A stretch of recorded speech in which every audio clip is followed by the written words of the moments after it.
Boa noite, galera. Vamos entrando.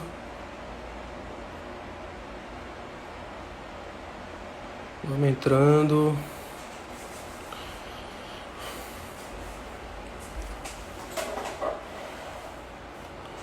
Esperar só o Maurício entrar pra gente começar.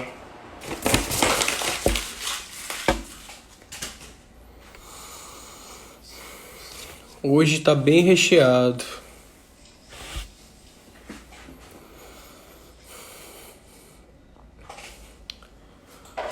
Vou falar de marcha, falar de canelite, falar de fascite plantar, falar de overuse. Boa noite, Maurício. E aí, meu amigo? Boa noite, meu amigão. Como é que Tudo vai? bom? Tudo Beleza. beleza? Satisfação, né? E aí? É isso aí. Marcelão entrando aí. É isso aí. Maurício, a gente começa logo. Vou começar logo a apresentação, né, É cara? uma apresentação para a gente já ir. É, porque a gente só tem uma hora. Então vou começando aqui. Vou te apresentar, né? Os meus seguidores começarem, depois eu vou entrando. Gente, Maurício.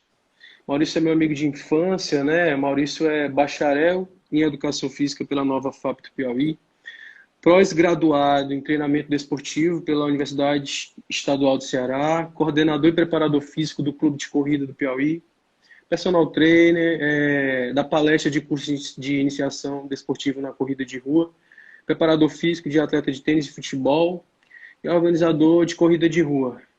Não é um qualquer, é isso. É isso aí. E eu, para quem não me conhece, quem está entrando aí, né? Meu nome é Ítalo Norma, sou ortopedista, traumatologista, sou subespecialista em ortopedia pediátrica e neuromuscular, membro da Sociedade Brasileira de Ortopedia e Traumatologia, SBOT, né? Membro da Sociedade Brasileira de Ortopedia Pediátrica, SBOP, e membro da Sociedade Brasileira de Análise Clínica da Marcha e do Movimento, que marcha é um assunto que a gente vai cair um pouco em cima aqui dessa live. Tá certo? Então vamos começar, né, Maurício? A gente tem uma hora. Primeiro, qual a importância, falar um pouco da importância da corrida, né, gente? A gente vê que tem muita gente aí que está aderindo a esse esporte da corrida, muita gente, atleta amador, atleta de alto rendimento, né? E a corrida ela é importante, ela traz benefícios aí para a saúde cardiovascular, para a saúde mental, traz benefícios também para a saúde física e também a interação social, tudo isso. Agora, sim, o objetivo dessa live, a gente vai mostrar as lesões que ocorrem, vocês vão ver que tem várias lesões que ocorrem que podem ocorrer, né, nesse atleta, e o objetivo dessa live é a gente estar atento, tá? Quem quer praticar corrida tem que fazer um acompanhamento com o educador físico, né, tem que fazer um acompanhamento com o médico, tá? Tem que fazer um acompanhamento nutricional e, a depender de avaliação desses especialistas, encaminhamento para outras especialidades também para estar fazendo esse acompanhamento. Mas eu queria que tu falasse um pouco aí, Maurício, para a galera que não conhece, o que é o Clube da Corrida, como é que funciona, né, antes da gente iniciar de verdade a live. Primeiramente, boa noite, né? Na verdade, Ítalo, é um prazer estar aqui com você. Amizade de mais de 20 anos. E agora a gente está Isso. um pouco mais falando do lado profissional, o lado Aham. que escolhemos, que é cuidar do bem-estar das pessoas, né? Isso, legal. Então, antes de mais nada, é interessante esse tema, eu sou um pouco suspeito para falar disso, sou um cara que já tive bastante lesões. E, assim, com relação ao clube de corrida, né? O clube de corrida é uma assessoria pioneira aqui, uma das pioneiras, né? Aqui no Piauí. Já agora em novembro vai fazer 10 anos. Inclusive Aham. que eu também estou no clube de corrida, comecei como estagiário. Mas a proposta do clube de corrida é uma proposta diferente, né? É uma assessoria que tem um local físico. Nós temos um local que nos permite um treinamento bem completo, com trabalho de força diariamente. Nós apresentamos a possibilidade de tá fazendo treinamento em diferentes superfícies, né? Que a gente, dentro da nossa estrutura, a gente pode utilizar campo sintético, A gente pode utilizar caixa de areia, que permite até a gente diminuir um pouco do impacto nos treinamentos. E assim, a nossa proposta justamente é fazer com que dentro do nosso planejamento os alunos tenham um bem-estar, né? Nós não temos, nossos alunos basicamente não são alunos que são atletas, mas também nós temos alunos que procuram o seu desempenho como performance, né? E lógico, muitos alunos com o intuito de emagrecimento, melhorar seu condicionamento. Então a gente abrange um leque de características de alunos. Por isso que é interessante a gente estar sempre próximo dele. E eu acho que o principal também disso tudo é o fato de ser uma família. Então lá a gente está diariamente nos treinos, nosso funcionamento é diário mesmo, segunda a sexta e muitos treinos no final de semana. Tá me entendendo? Então a gente sempre está procurando estar bem próximo deles. Beleza. Então, e vamos aí, começar. Assim, vamos para o que vale mesmo a live, né? Que é justamente essa questão das lesões. É isso aí. Então, gente, a gente vai iniciar falando um pouco de marcha para vocês entenderem que quem trabalha com corrida, né, até mesmo quem pratica a corrida, tem que entender um pouquinho da marcha. A marcha é o movimento dos músculos, das articulações, que faz o movimento do corpo, faz a gente andar, dos membros inferiores. O estudo da marcha é bem complexo, tá? A gente não vai falar tudo de marcha aqui. Eu só vou falar alguns pontos importantes, bem nobres durante a marcha, que a gente tem que ficar atento, que eles são pontos que ocorrem as lesões, a grande parte das lesões. Por exemplo, a marcha, ela se divide em fase de apoio e fase de balanço. A fase de apoio é a fase em que o pé está em contato com o solo. A fase de balanço é a parte que o pé não está em contato com o solo. A fase de apoio é a fase que a gente está mais... a maior parte, maior percentual da marcha, responde a 60% da marcha.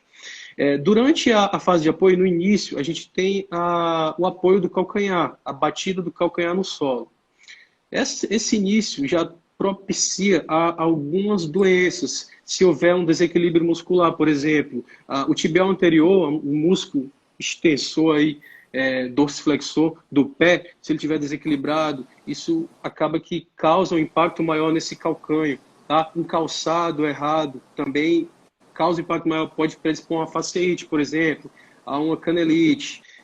Durante a fase de apoio, na fase de apoio intermediário, quando o pé do lado que está no apoio está em contato com o solo e o outro está em balanço, todo o corpo está sendo sustentado pelo pé que está em extensão. Então isso sobrecarrega muito o joelho, o mecanismo extensor. Se ocorrer alguma alteração estrutural, como geno valgo, varo, ou uma atrofia de quadríceps, isso também pode propiciar uma lesão. Tá?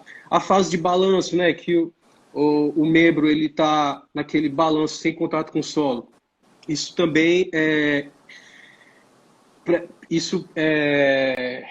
recruta mais a musculatura dos isquiotibiais, tá? do tibial anterior, tá? Os flexores de joelho, flexor de quadril. Então, assim, qualquer alteração que possa ocorrer durante essa fase de apoio, de balanço, qualquer instabilidade, vai predispor a uma lesão. Tá? A gente vai falar de várias doenças, mas, assim, de forma geral, existem os fatores intrínsecos e os fatores extrínsecos que estão associados à lesão. Os fatores intrínsecos são aqueles fatores que são do indivíduo. O paciente tem alguma alteração estrutural óssea, por exemplo, ele tem um geno valgo, né? Aquele joelho que é para dentro, tem um geno varo, que é o joelho para fora, isso causa um desalinhamento no eixo mecânico. Ele tem uma dismetria de membros inferiores, uma perna maior do que a outra. Ele tem uma antiversão femoral, ele anda com a rotação interna dos membros. Ele tem uma torção interna da tíbia, ele tem um pé plano, ele tem um pé cavo. Ele pode ter também um desequilíbrio muscular, um encurtamento muscular, ou então uma frouxidão ligamentar exagerada, tá certo? Então tudo isso vai predispor a alguma alteração. Também tem a predisposição genética, alteração metabólica, alteração nutricional. Isso a gente vai falar um pouco mais para frente também da atriz da mulher atleta. Existem também as alterações extrínsecas, que não estão associadas ao indivíduo, né? Por exemplo, o treinamento incorreto né? O tipo de treinamento incorreto, ou o excesso de treinamento, pouco repouso, fadiga muscular, o calçado inadequado, né? Ou usa o calçado por muito tempo. A gente sabe que o calçado ele tem um período de duração para a gente usar e trocar por um novo, tá certo? O aporte nutricional inadequado. Então, tudo isso predispõe a lesões, tá certo? Falando um pouco dos calçados, né, Maurício? Não, primeiro eu quero falar disso aqui. Vamos mostrar como é que a galera... A gente fala que a marcha, que correr, a gente recruta os membros inferiores, tá certo? Mas a gente não pode esquecer do tronco e do quadril, tá? Quando a gente está na fase de apoio, aquela fase que o pé está em contato com o solo, causa uma flexão do tronco, uma flexão lateral. Então a gente precisa de um bom controle de tronco, porque isso pode causar gasto de energia e até lesões. Então você tem que trabalhar o core, né, o core abdominal. Em relação ao quadril, por exemplo, quando a gente está na fase de balanço, o lado que está na fase de balanço, o quadril ele tem uma queda de mais ou menos aí 5 graus e ele tem uma anteriorização de 4 graus. Isso tudo é para o quadril que está na fase de balanço. Isso tudo é para tentar manter a altura do centro de rotação, proporcionando menos gasto energético. Então, assim, o indivíduo ele precisa de uma boa mobilidade de quadril. Então, não pode esquecer do tronco e do quadril. Queria até te perguntar, Maurício, como é que vocês fazem esse trabalho, né? O pessoal que está correndo, eu botei uma imagem aqui, como correr certo, errado, queria que tu comentasse sobre isso. E também esse trabalho do tronco, né? Do controle de tronco, que vocês fazem com a musculatura glútea, a mobilidade de quadril, o que vocês fazem no clube da corrida. Porque corrida não é só correr, tem que ter uma preparação, né? Justamente, acho que tá dando para ouvir direitinho aí, Thaíton? Tá. Tá, pronto. É interessante a gente até frisar, né, a importância realmente desse trabalho multidisciplinar. Né? O Ítalo falando como médico, existem outras profissões também que linkadas facilitam mais ainda o trabalho do preparador físico, tá me entendendo? E abrangendo, lógico, a evolução do aluno. Né? Que é o que o Ítalo falou, justamente são pontos que a gente sempre frisa nos treinos, né, relacionado à marcha. Né? Eu também não tenho como fazer alterações da corrida de um aluno, sendo que ele já tem uma vivência, né, já fazendo uma marcha de criança, e a gente do dia para a noite fazer essa mudança de pisada, mudança de corrida. Pela imagem que a gente já está observando, bem interessante essa imagem que a gente observa, né, o fato do indivíduo que está correndo errado, ter a coluna dela tá ereta, né? No caso, a gente tem um deslocamento frontal na corrida, é um esporte que exige um deslocamento frontal, é um esporte cíclico, e permite com que a gente faça alterações de biomecânicas de acordo com o desgaste do aluno. Então, quando a gente está iniciando o treinamento, é natural que a gente tenha uma corrida um pouco mais... Não é nem o treinamento, a corrida ou o início do treino mesmo. É sempre percebido, né, que a gente tem uma corrida um pouco mais solta, um pouco mais correta. E conforme a gente vai tendo um desgaste durante o volume, a duração desse treino, que a gente vai perdendo um pouco mais de energia, a gente acaba compensando de um jeito e vai variando e até começando a compensar de alguma forma. Pela primeira imagem, a gente observa que a indivídua está correndo um pouco mais ereta, né? Então ela está pisando, fazendo com que a pisada dela seja mais com calcanhar. A gente observa até isso e não percebe, mas é como se ela estivesse freando. Isso permite com que ela tenha um maior impacto nas articulações do joelho, tornozelo, quadril, certo? E não deixando de citar a importância também do movimento dos braços. Né? Os braços, eles são importantíssimos até para o aumento do ritmo. Tá me entendendo? Quando existe essa troca, né?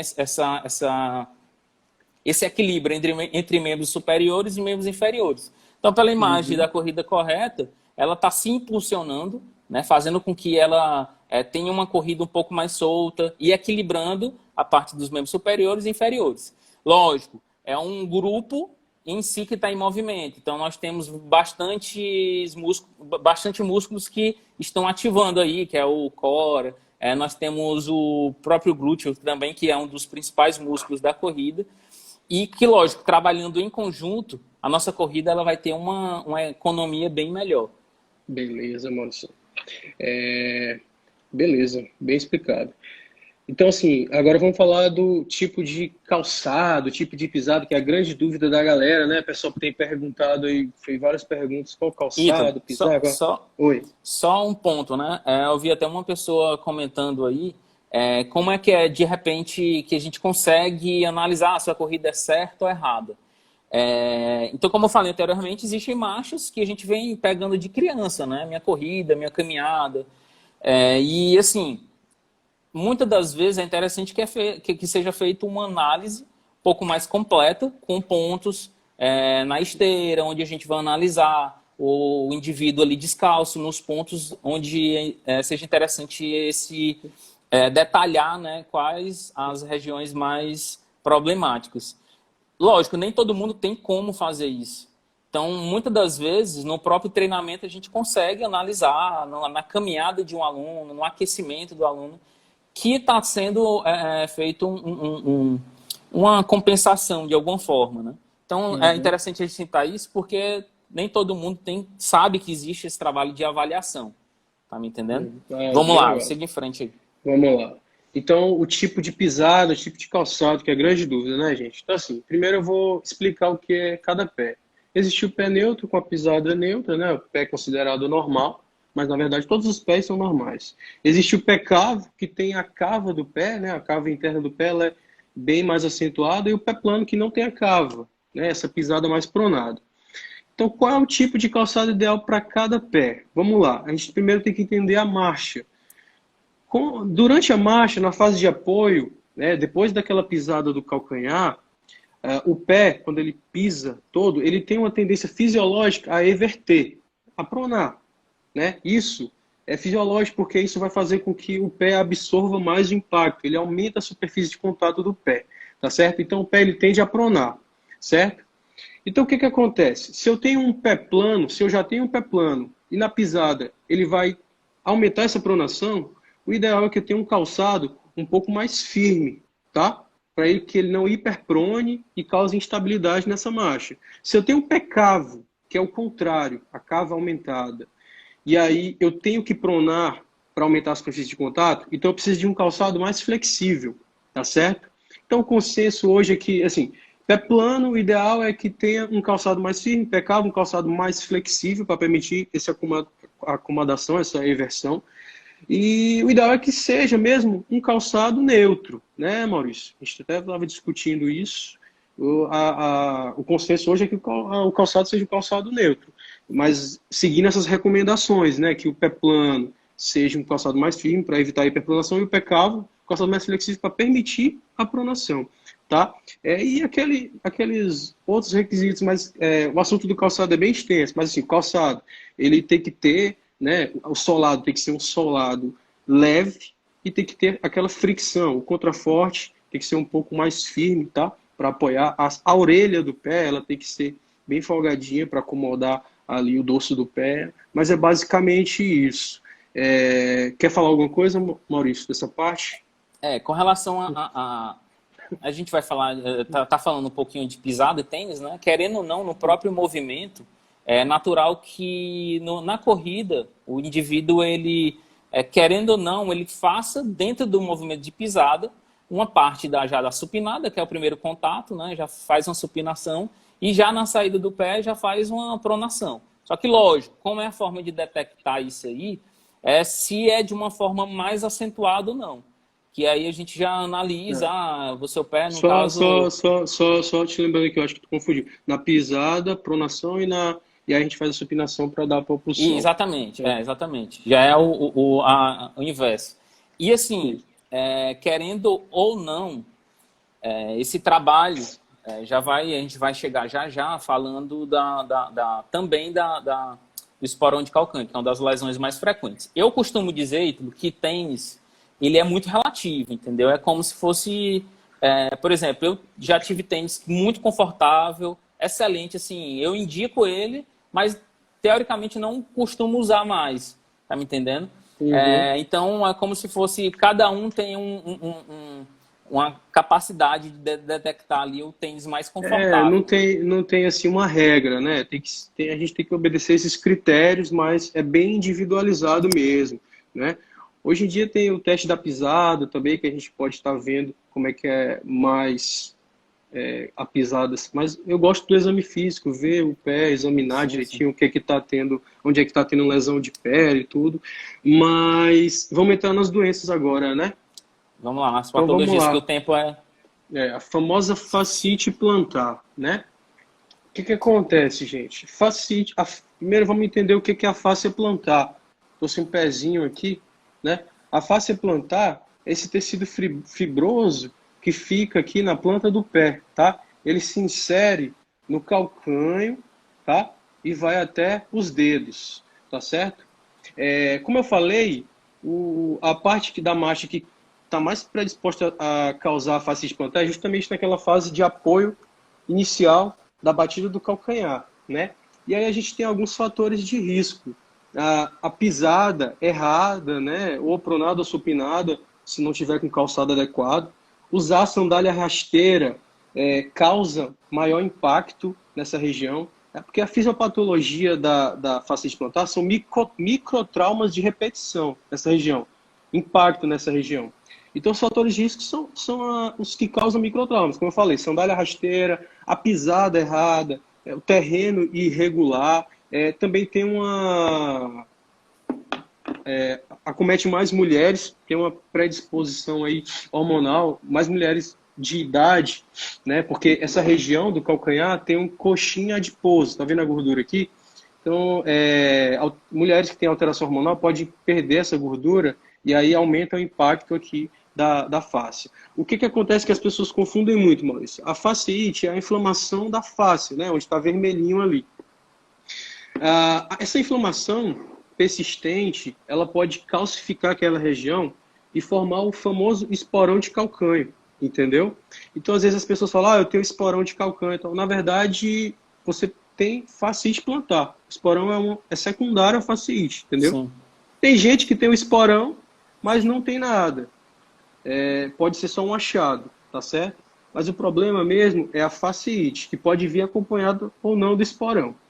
Como é que a gente faz o diagnóstico? O diagnóstico é pelo exame físico. O paciente ele vai referir dor naquela região posterior do calcanhar, interna, né? Lá onde está vermelho, dor naquela região. Essa face fica contraturada.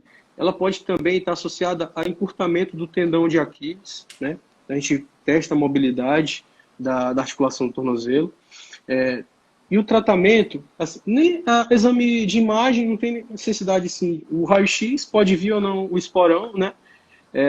Mas o exame físico é o principal. A gente pode até lançar mão de ultrassom, ressonância para ver uma área de sinal naquela região, mas o exame físico já é o que já dá o diagnóstico.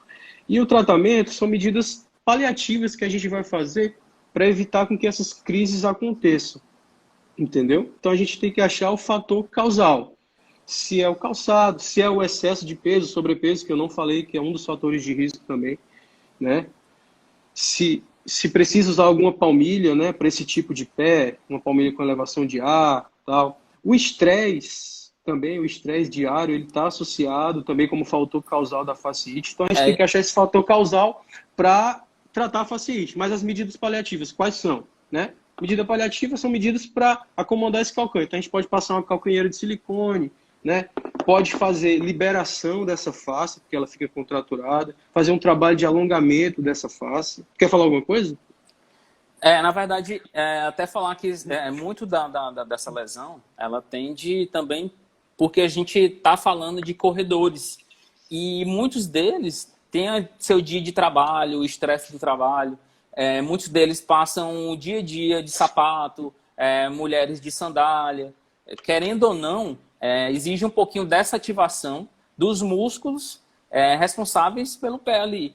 Então, a gente tem esse ponto que a gente... Por isso que é interessante sempre ter o treinador mais próximo do aluno, para a gente perceber que isso pode acontecer, o tênis dele, entendeu? Essa aproximação sempre alinhada a esse fator que eu considero fator indireto, né? Que é o dia a dia dele, Sim, o estresse dele, que vai ocasionar outras lesões que vão vindo por aí. Pois é aquilo. As pessoas às vezes falam, eu tenho esporão. E aí pensa que a causa é aquele esporão, né? Na verdade, como eu falei, o esporão é a calcificação da fasciite, o problema é a fasciite. E a fasciite, ela é multifatorial. Pode ser o estresse, né? Pode ser uma sobrecarga mecânica. Então a gente tem que entender o que está acontecendo com essa pessoa para fazer o tratamento. E não ficar focando só naquele esporãozinho que está ali. Entendeu? E aí o tratamento paliativo, como eu falei, né? Pode fazer o alongamento, Sim. tal, passar uma palmilha de silicone. E se não melhorar, a gente tem que pode lançar mão de aplicações, né? De corticoide, infiltração de corticoide para melhora da dor. E se não melhorar, a gente faz esse acompanhamento, tratamento conservador durante 6 meses. Se não melhorar, a gente pode até sugerir para o paciente fazer a ressecção, a hemirressecção, né, não completa dessa fáscia, para alívio da dor. Entendeu? Um dos pontos, Vitor, até te interrompendo aqui também, que também é bem, eu considero preventivo, né? É justamente a mudança de superfície. Então, muita gente tende a correr apenas só em asfalto ou em concreto, que é o que tem nos calçadões, e não fazem um trabalho com um pouco menos de impacto, que é correndo numa parte mais de terra, correndo num campo, num gramado. Isso facilita um pouco mais a prevenção, né? Lembrar dessa troca de calçado, também a gente não falou dos calçados minimalistas, né? Dá Até uma um parada rapaz para. citou, eu acho que o Márcio. Vamos dar uma pausa para falar dos calçados minimalistas, né? Calçados minimalistas são aqueles calçados que eles se adaptam no nosso pé como se a gente estivesse correndo descalço. Então, o que acontece? Aquela fase de apoio, de batida do calcanhar, ela não vai existir na corrida. O paciente já inicia a corrida com a parte do antepé, certo? Isso traz mais velocidade, mais impulsão, melhora da performance, né? O calçado minimalista ele é mais leve, tá? Mas ele também tem uma desvantagem. Como o indivíduo ele tem aquela pisada do antepé, né? Com aquela propulsão, isso vai exigir mais da musculatura da perna, principalmente da musculatura do tríceps sural, né? Que causa propulsão, certo? Quer falar alguma coisa, Maurício? Não, pode continuar, pode continuar. Ah, tá. Beleza, então é assim, o calçado minimalista é bom. Agora, assim, quem não usa, quem vai passar por calçado minimalista tem que ter uma preparação, né, Maurício? Para isso. Eu não sei como queria que falar um pouco dessa preparação que a gente recomenda, né? Tem recomendado é que, assim, corre aquela corrida com tênis que ele já vem correndo, e aí no final da corrida dá aumenta 10 minutos com o calçado minimalista, 15, vai aumentando ali de 5 minutos, né? E outra coisa que a gente não falou, que agora eu estou lembrando aqui, é que o tempo de uso do calçado eu falei, mas a gente não falou o tempo, né? Que é normalmente aí que vai entre 500 a 800 quilômetros. Depois disso, a gente tem que trocar o calçado, que aí ele já perde a função, depois de 800 quilômetros, ele perde mais de 70% da função dele. Então, lembrar da troca do calçado que é importante, que também é uma das causas que pode dar aí a fasciite, né? No caso, os tênis minimalistas, eles são tênis menos estruturados, né? Normalmente, eles são tênis mais indicados para quem tem uma massa corporal um pouco menor, né? Aqueles que têm o biotipo realmente de corredores, então tem uma estrutura física mais leve, o indivíduo, e também para aquelas provas ou treinos que têm uma duração um pouco menor. Então, normalmente, a gente costuma indicar para esse tipo. Eu já cheguei a usar o tênis minimalista muito tempo atrás. E aí, conforme foi passando o tempo, eu preferi hoje utilizar um tênis um pouco mais estruturado, né? Mas com amortecimento um pouco maior. Costumo dizer que eu não adquiro pelo amortecimento. Eu mesmo prefiro um tênis. Já tive um tênis bem mais confortável. Vou citar até um tênis que é o Adidas Boost. Muito confortável, porém eu indico ele, mas no momento eu prefiro utilizar um tênis com amortecimento um pouco menos confortável até. Mas me dou bem, entendeu? Eu acho que facilite, a gente falou que tem alguma pergunta, alguma coisa, ou podemos passar para outra, Maurício? Não, pode comandar aí. Eu acho até porque já foram 30 minutos e a gente falou quase então vamos lá. Agora a gente vai falar as lesões por overuse, né? As lesões por excesso de sobrecarga, né? As reações e fraturas por estresse. Como a gente falou, o membro inferior A gente falou do controle de tronco, né? Precisa da mobilidade quadril, mas o membro inferior, com certeza, né? Ele é o principal aí para a marcha, a gente vai precisar de toda uma mobilidade, força muscular. E qualquer instabilidade que ocorra, qualquer alteração estrutural pode predispor a alterações ósseas, né? Reações ósseas, qualquer desequilíbrio, né? Na homeostase do osso. Ítalo, só interrompendo um pouco, tá chovendo muito forte aqui e qualquer coisa pode ser Não, mas estou que escutando, tá corte aí. tranquilo. Não, beleza. Beleza. Aí o que que acontece? Só relembrando, né? Existem os fatores extrínsecos e fatores intrínsecos. Eu vou falar devagar porque minha namorada falou aqui que eu falei rápido. Então eu vou falar devagar. Os fatores extrínsecos, né? São aqueles relacionados ao treinamento, ao excesso de treino, a pouco repouso, né? Um treinamento incorreto, né? Isso precisa de um acompanhamento, Sim. tá? Aumento de volume ou intensidade precoce ou excessiva. Isso. Existem os fatores também extrínsecos relacionados ao calçado, né? Um calçado inadequado, ficou muito tempo, já passou do tempo de trocar o calçado, ou o calçado é inadequado mesmo para aquele pé, para aquela pisada, tá certo? Existem os fatores nutricionais, tá certo? A gente precisa de um bom aporte nutricional, a musculatura precisa estar boa ali para a prática da corrida. E existem os fatores intrínsecos, né, que são aquelas alterações estruturais que a gente já falou, pé plano, pé calvo, genovalgo, rotação interna, diversão, os desequilíbrios musculares, né, encurtamento muscular, a frouxidão.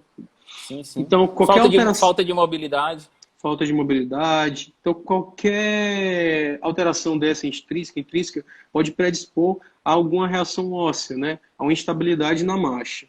E aí o que acontece? A reação óssea é uma inflamação no osso. A reação óssea é uma inflamação no osso.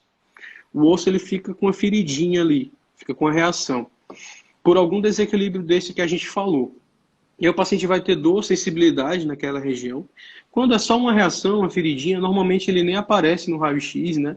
A gente percebe mais pelo exame físico. Só se for um exame mais sofisticado, como uma ressonância, a gente pode ver um aumento de sinal naquela região, tá certo? Então, mas aí a reação óssea é um sinal de alarme que se a gente não fizer nada, essa reação vai progredir, pode quebrar a cortical do osso e fazer uma fratura, que aí já é uma coisa pior. Normalmente, quando algum aluno, né, se queixa disso, uma dorzinha no tibial, normalmente eu, lógico, não dou diagnóstico, eu não sou médico, mas a gente tem um pouco de experiência para a gente analisar e falar o que pode ser. Normalmente, quando eu toco na região e o aluno ele sente um desconforto, já é o momento que eu acho que é preocupante. Então, normalmente, eu já passo a indicar o médico porque eu sei que é interessante se preocupar. O ideal é que, por isso a importância do salário, o ideal é que, nesses sinais de alarme, é que se procure um médico, né, especialista, porque assim, a gente tem que avaliar a situação, ver se é uma reação, se é uma fratura por estresse, porque a reabilitação é diferente, entendeu? Por exemplo, na reação óssea, a gente não vai impedir ele de continuar a corrida, mas a gente vai diminuir o ritmo dele de treino, entendeu? A gente vai diminuir 50% do ritmo dele, tá? Na verdade, até é interessante tu citar isso, porque eu venho percebendo que é uma linha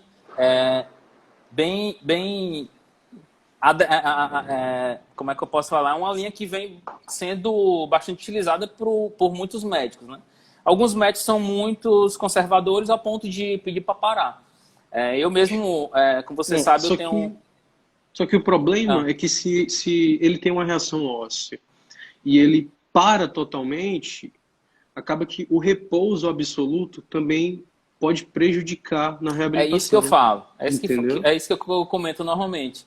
Eu sou de acordo até lógico, uma análise para saber até que ponto é interessante ele continuar ou não. Só que eu acho que ele parado não vai ser parado, a força do divino que vai... Ele parado, o repouso também não é bom para a homeostase óssea, entendeu? Por isso que a gente diminui a intensidade do treino, 50%. O importante é que durante o treino, o mais importante, Maurício, é que durante o treino ele não sinta dor, entendeu? Então tu diminui o ritmo de treino, tudo. Se não está sentindo dor, tranquilo, segura ali, a evolução vai gradual, né?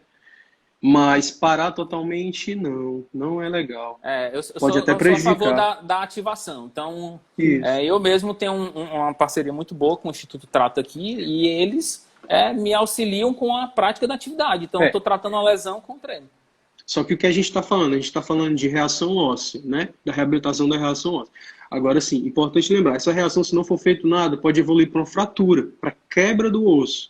E Sim. aí, a reabilitação da fratura é diferente. Por isso que você tem que procurar um médico, né, em caso de dor óssea, para a gente ver se isso é reação, se é uma fratura. Porque a fratura, né, aí a reabilitação é diferente. Aí a gente vai ter que avaliar qual é a parte do osso que está fraturado, porque o osso ele tem áreas de tensão e áreas de compressão.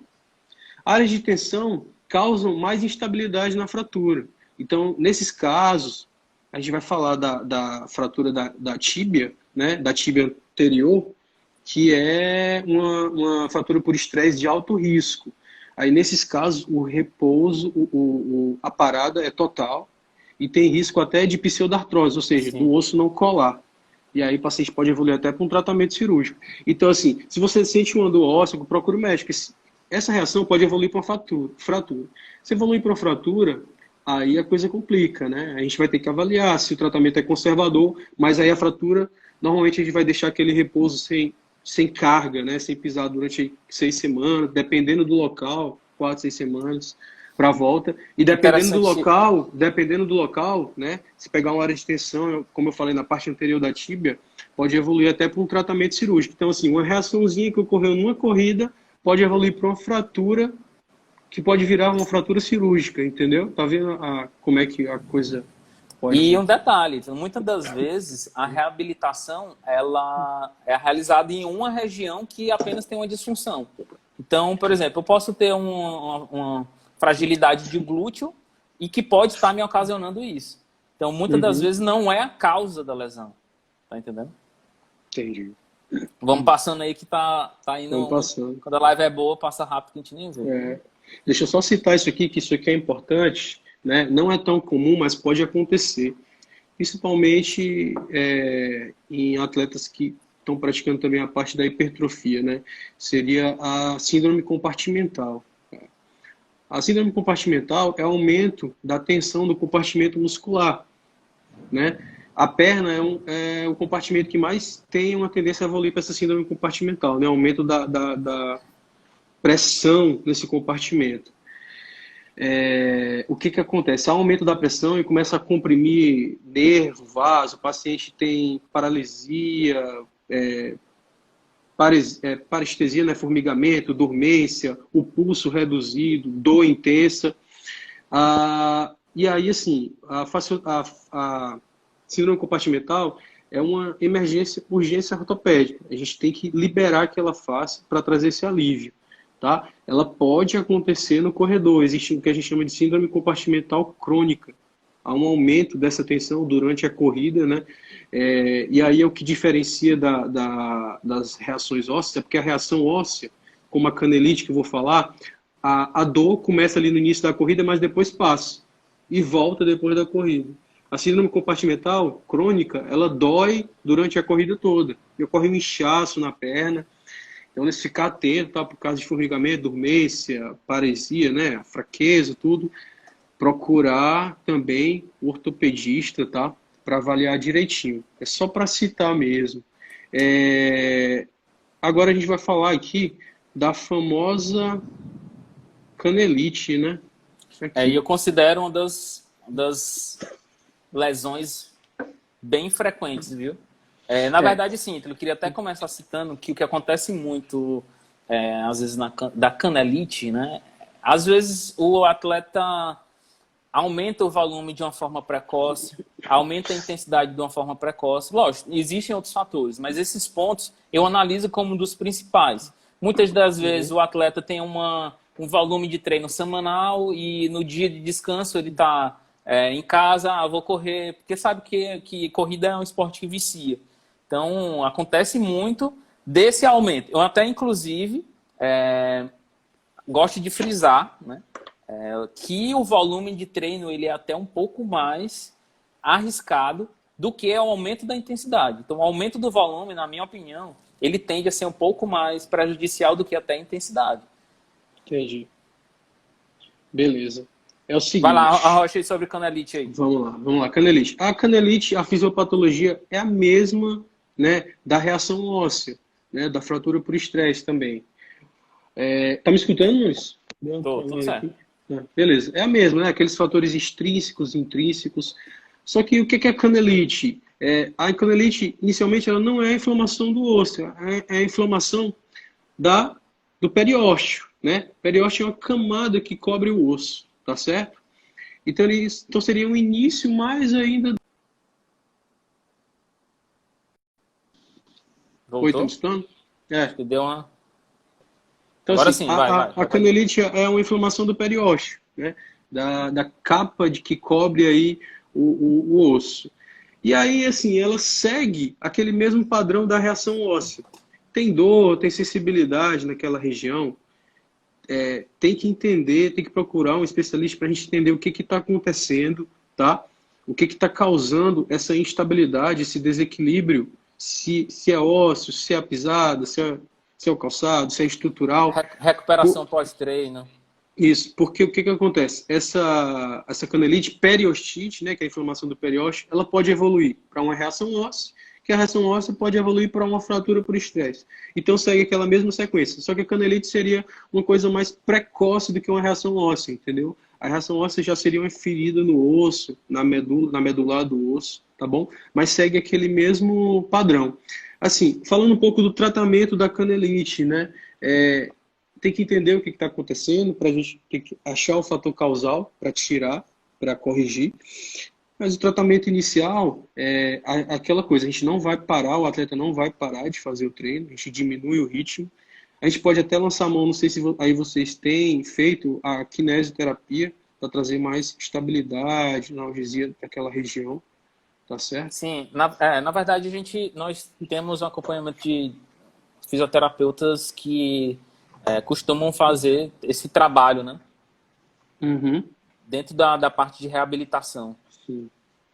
Pois é, assim, a canelite é uma inflamação no periósteo, é aparentemente uma coisa simples, gente. Só que o mais importante é que você procure especialista para a gente estar tratando, porque ela pode evoluir até para uma fratura. É isso que fica, assim, acho que o mais importante tem que ficar, entendeu? Se você continuar, o mais importante é você não continuar sentindo dor, não procurar o apoio médico, isso aí pode evoluir para uma fratura e aí pode evoluir até, dependendo do local aí de fratura, se pegar aquela parte anterior da tíbia, para um tratamento cirúrgico. A canelite clássica é aquela canelite que pega a face medial dali para posterior distal da perna, né?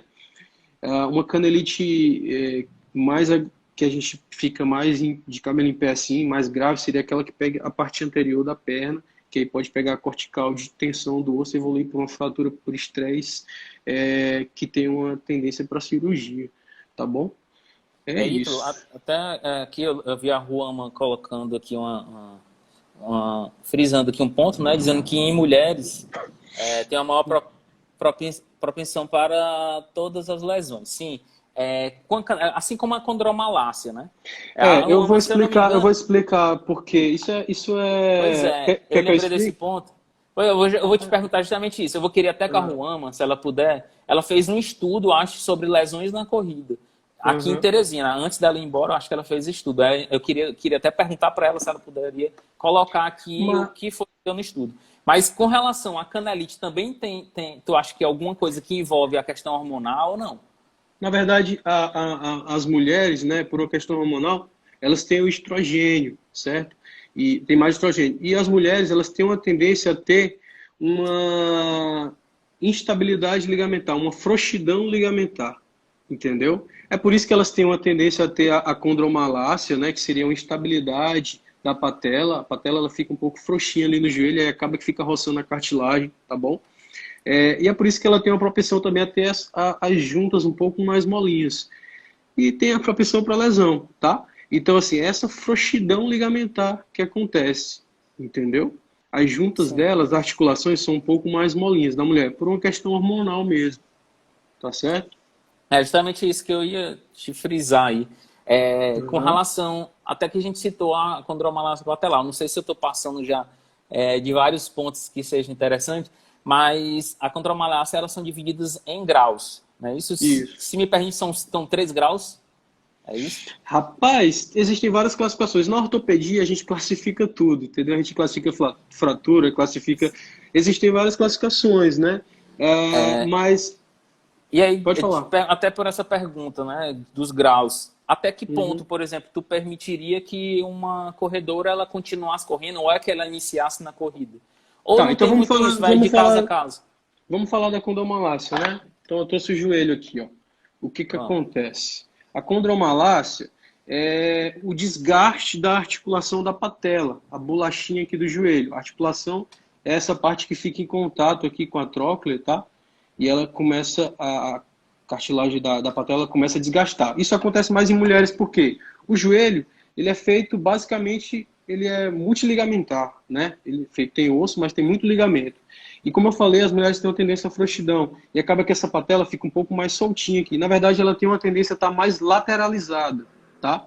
Ocorre uma fraqueza do complexo medial do joelho. Então, ela tende a ir mais para a lateral, tá? Uma alteração estrutural da patela. Aí o que acontece? A gente tem vários graus, como tu falou. Essa cartilagem ela pode estar só amolecida, ou pode ter uma fissura, ou já pode ter um aparecimento do osso subcondral, que seria o osso que fica por trás da cartilagem, entendeu? Então, de acordo com o grau de acometimento, é que a gente vai iniciar o tratamento. Mas, inicialmente, basicamente, o tratamento é conservador. Uma mulher jovem que tem uma condromalácia, né, o desgaste da patela, o que é que a gente faz? A gente faz a reposição, né, de colágeno. Eu sempre prescrevo um colágeno para dar aquela lubrificada na região. É importante fazer o trabalho de fortalecimento do vasto medial, entendeu? Porque essa patela ela tem uma tendência à lateralização. Sim. Então você tem que fazer um trabalho do vasto medial para tentar reequilibrar. Estou lendo as perguntas aqui, para tentar reequilibrar essa patela, esse desalinhamento da patela, entendeu? Mas a gente tem que fazer um estudo mais avançado dessa patela. Às vezes não é só a lateralização, essa patela ela pode estar um pouco alta, um pouco baixa. Dependendo disso, também até indicação de tratamento cirúrgico, se tiver essa alteração de altura da patela. Mas basicamente o tratamento inicial é esse, Maurício. A gente faz o fortalecimento da musculatura focando em vasto medial, né, para trazer mais estabilidade, faz a reposição de colágeno e o mais importante, o momento em que a patela está mais em contato com o joelho é quando a gente dobra o joelho. Então ela está mais em contato por volta dos 30 a 60 graus. O que eu quero dizer com isso? Que deve-se evitar aquela flexão máxima de joelho. Então a gente está falando de corrida, mas uma mulherada que malha, que faz agachamento, que tem condromalácia, não é legal que ela faça aquele agachamento até lá embaixo, entendeu? Tem que diminuir a cadeia de flexão, tá? A gente não é para proibir. Você não pode fazer agachamento, você não pode dobrar o joelho, não é isso. Mas não é recomendado que suba muito a escada, que você vai forçar mais ainda. Tudo que dobre muito o joelho não é legal. Mas é claro que a academia, a musculação, vai ajudar nesse fortalecimento da musculatura da coxa, né? E trazer mais estabilidade. Respeitando aí essas recomendações. À medida que, normalmente os pacientes vão bem com esse tratamento conservador. Se evoluir, se a dor persistir, a gente pode até fazer a infiltração, tá? De corticoide na articulação.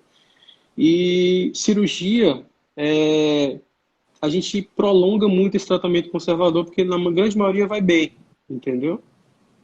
A cirurgia seria para a gente fazer um desbridamento. Às vezes corre um rompimento da cartilagem que fica solto ali, a gente tem que limpar aquela articulação, né? Tirar esses dendritos que ficam ali soltos. Fazer o cirurgia no caso simples.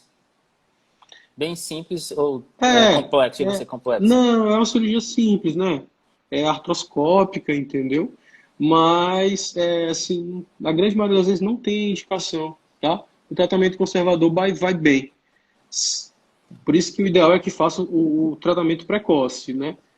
O tratamento da condromalácia não é só medicação, não é só você tem que parar de fazer, não é isso. Você tem que fazer o trabalho focalizado, como eu estou falando, trabalhar o vasto medial, fazer o trabalho de estabilidade ligamentar, né, do joelho, fazer a reposição de colágeno, tudo isso, é um conjunto, tá certo?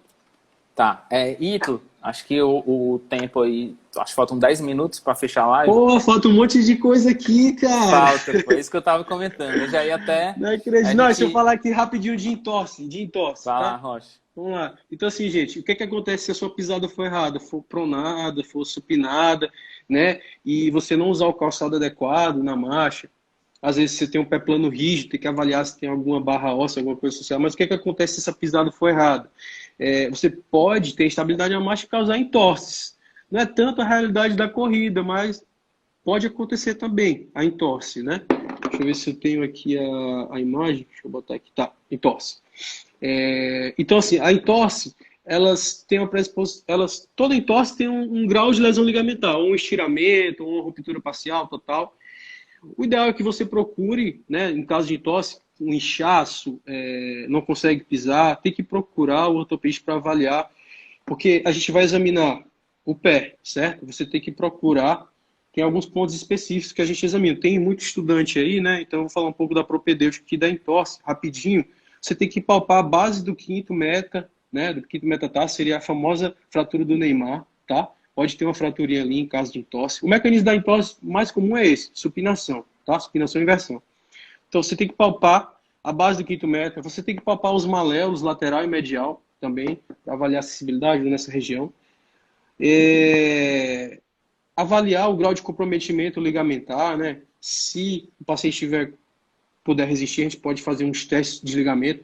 Mas, assim, em caso de entorse, no geral, vocês têm que fazer para todo mundo isso, né? Sofreu uma entorse em casa, sofreu uma entorse na corrida e tal. O que é que eu tenho que fazer? Você tem que seguir o protocolo, o método Price, né? Acho que o Maurício deve saber. Então, você tem que fazer a proteção, né, desse membro, tá? Tem que ficar de repouso o membro, tem que colocar gelo, tem que, Price, PR, A de ice, C de compressão, tem que fazer o enfaixamento, tudo isso para diminuir o edema e deixar o membro elevado. Mas, claro, isso são medidas iniciais. Você tem que procurar, né, o ortopedista Dependendo avaliar. de cada caso, né? São medidas iniciais, depende de cada caso, mas você tem que procurar o ortopedista para avaliar se tem a necessidade ou não de solicitar um raio-x para descartar a fratura, se vai ficar com a tala bota imobilizado, tá certo? É isso. A entorse é isso.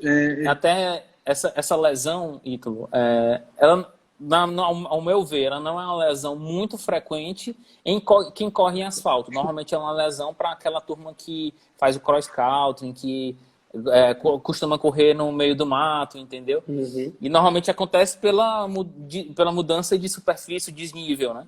É até interessante, eu acho que a gente vai passar o ponto já agora, que eu já... seria do síndrome bandiliotibial. Eu queria comentar... eu queria só comentar antes da bandiliotibial, isso aqui rapidão.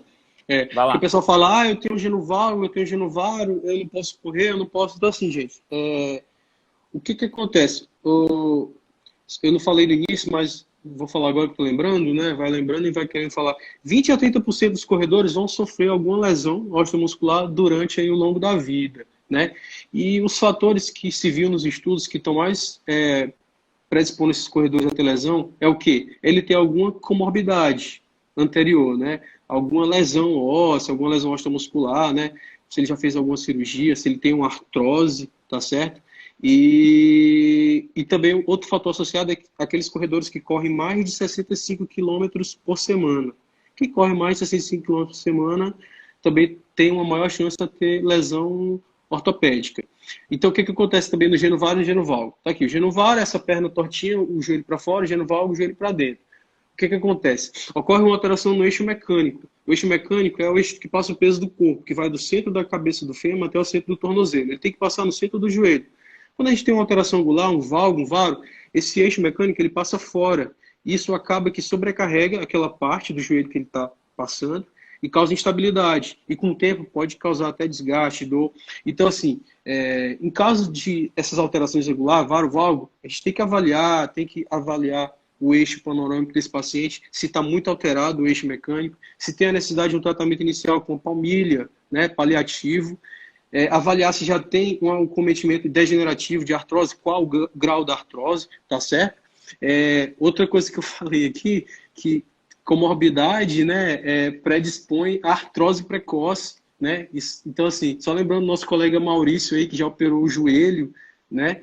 Então, 2 vezes. infelizmente, Maurício, você vai ter artrose precoce, mas eu não vou falar para tu parar de trabalhar, né? Tem que continuar trabalhando, entendeu? Mas é isso.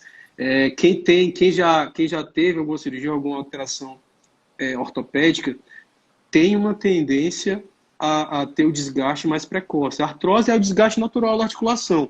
Mas, claro, se isso foi comprometido antes, vai ter uma artrose mais precoce. A gente pode fazer o tratamento cirúrgico para alinhar o pé, mas depende do grau da artrose, né? Tem cirurgia que, não, se a artrose estiver bem comprometida, não vale mais a pena fazer o alinhamento. Aí a gente faz tratamento conservador, com reposição de ácido hialurônico, né? Articulação, tudo. Mas vai ter uma tendência à artrose precoce e, quem sabe, até necessidade de prótese, né, no futuro. Mas é isso. Mas não vai deixar de correr, né? Tem como a gente tentar alinhar isso aí, passar uma palmilhinha para melhorar o eixo, tá? Palmilha com elevação lateral ou medial, dependendo do caso, tá bom? É isso. Mas vamos falar aqui falar do trato tibial. Na verdade, eu queria comentar sobre essa lesão, que ela é uma lesão um pouco complexa, mas é uma lesão que muitos alunos que já tiveram, nós conseguimos driblar, né, no caso, com o aluno em movimento. Então o aluno não parava, a gente limitava. Seu colega falou aqui, mesmo com cirurgia do menisco, assim, quem fez meniscectomia, o menisco aqui, o menisco é o amortecedor do joelho. Quem fez meniscectomia, parcial ou total, ou até estrutura de menisco, já teve o comprometimento da articulação. Então, com certeza, vai ter uma artrose precoce. Não vai ser mais aquele joelho como era antes, tá? Mas, assim, fazendo todas as medidas, fortalecimento muscular, um trabalho aí, a gente pode correr, tá certo? Mas vai ter o desgaste precoce da articulação, infelizmente. Exatamente.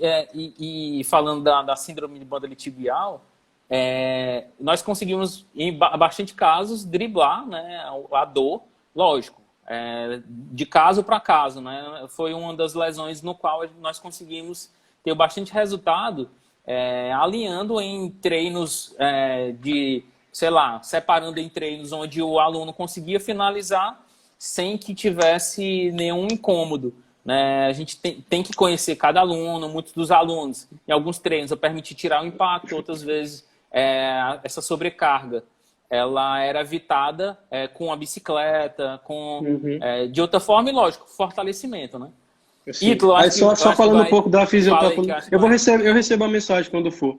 Só falando um pouco da fisiopatologia do trato tibial, o trato iliotibial, ele é uma banda fibrosa, né? Que é a junção do glúteo.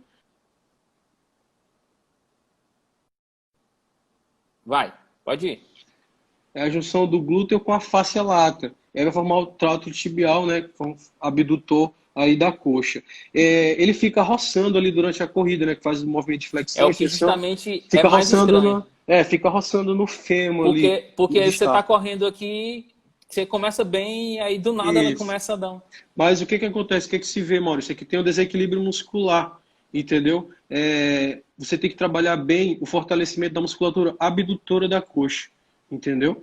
Porque o trato tibial ele fica contraturado. Os outros abdutores estão fracos. Ele contraturado, ele fica meio rígido ali e fica roçando, tá? Então, assim, você tem que trabalhar esse alongamento do trato tibial, fazer a liberação, né? Até a liberação miofascial também vai bem, entendeu? Mas, normalmente, o tratamento conservador vai bem, fazendo esse trabalho de fortalecimento dos outros abdutores e alongando o trato tibial. Tá acabando a live, Maurício. Queria agradecer, tá? Obrigado, meu amigo. Muito feliz essa live que foi muito legal, bicho. A gente falou de muita coisa, né? Espero que o pessoal tenha gostado. Depois a gente marcar mais vezes. Vamos marcar mais vezes. Queria, inclusive, pedir desculpa para o pessoal das perguntas que nós não tivemos como responder, porque realmente é um tema bem abrangente que muitos corredores tendem a sofrer um pouquinho. É isso. Maurição, obrigado, cara. Você é o cara. Valeu. Tamo junto. Gente, um abraço. Valeu todo mundo. Obrigado pelas perguntas. Espero que a gente tenha esclarecido. Salva a live aí. Eu vou salvar. em ambos os Instagrams. Vou salvar. Beleza, gente. Valeu.